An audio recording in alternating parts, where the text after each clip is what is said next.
Java ఇంటర్వ్యూలో ఈ question అడిగిన వెంటనే చాలా మంది కన్ఫ్యూజ్ అవుతారు. అండ్ ఆ క్వశ్చన్ వచ్చేసి ఏంటి అంటే అరే లిస్ట్ లో సైజ్ అండ్ కెపాసిటీ రెండు సేమ్ అని చెప్పి.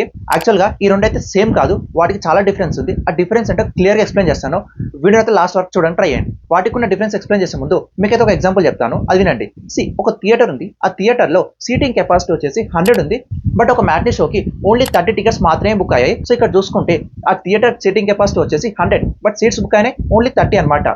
సేమ్ ఇదే విధంగా జావా అరే లిస్ట్ లో కూడా ఇంప్లిమెంట్ అయి ఉంటుంది. లైక్ ఎలా అంటే మనం జావాలో అరే లిస్ట్ డిక్లేర్ చేసిన వెంటనే మనకి ఇనిషియల్ గా కెపాసిటీ వచ్చేసి 10 ఉంటుంది అండ్ సైజ్ వచ్చేసి 0 ఉంటుంది. సో ఎప్పుడైతే మనం అందులో ఎలిమెంట్స్ యాడ్ చేస్తామో దాని యొక్క సైజ్ అనేది ఇంక్రీజ్ అవుతుంది. లైక్ ఎలా అంటే లైక్ సపోజ్ మనం 5 ఎలిమెంట్స్ యాడ్ చేస్తాం అనుకో, సైజ్ అనేది 5 ఇంక్రీజ్ అవుతుంది అనమాట. సింపుల్ గా చెప్పాలి అంటే కెపాసిటీ అంటే అందులో మనం ఎన్ని ఎలిమెంట్స్ స్టోర్ చేయొచ్చు, అండ్ సైజ్ అంటే ఆల్రెడీ ఎన్ని ఎలిమెంట్స్ ఉన్నాయి అని చెప్పి. సో సైజ్ అండ్ కెపాసిటీకి ఇదే మెయిన్ డిఫరెన్స్. ఈ కాన్సెప్ట్ అయితే నీకు అర్థమైంది అనుకుంటా. అర్థమైతే కనుక ఇక్కడ లైక్ బటన్ హిట్ చేయి అండ్ ఇలాంటి కంటెంట్ కోసం do follow programming life channel.